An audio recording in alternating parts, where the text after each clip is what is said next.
आता एक मोठी बातमी, पिंपरी चिंचवड महापालिकेतर्फे राबवल्या जाणाऱ्या नदी सुधार प्रकल्पाला विरोध करण्यासाठी आज शेकडो पर्यावरण प्रेमी रस्त्यावर उतरणार आहेत। सुमारे 3.5 कोटी रुपये खर्च करून उभारल्या जाणाऱ्या या प्रकल्पासाठी मुळा नदीपात्रात मोठ्या प्रमाणात भराव टाकला जातोय आणि त्यामुळे नद्यांची वाहन क्षमता कमी होईल आणि हजारो झाडांची कत्तल होईल आणि भविष्यात शहराला महापुरासारखी आपत्ती ओढावेल असा आरोप पर्यावरण प्रेमींनी केलेला आहे।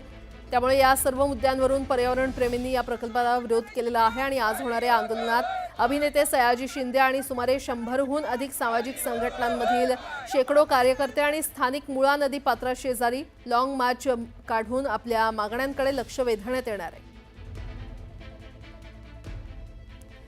तर नदी सुधार प्रकल्पाला आता स्थानिकांनी विरोध केलेला आहे। पर्यावरण प्रेमी आणि स्थानिक आज लॉंग मार्च काढणार असल्याचं कळत आहे। शेकडो कार्यकर्ते आज रस्त्यावर उतरणार आहेत। मुळा नदी पात्राजवळ पर्यावरण प्रेमी यांचा हा लॉंग मार्च काढणार आहेत। मुळा नदीच्या काठी मुळा नदीला वाचवण्यासाठी सगळ्यांनी यायचंय ही विनंती आहे आमच्या माझ्या आपल्या सगळ्यांसाठी। आपल्याला हे काम थांबवायचंय, कसल्याकडे स्टे आला पाहिजे आणि नदीचा काठ जसा ओरिजिनल होता तसाच राहिला पाहिजे। असला विकास नको। धन्यवाद।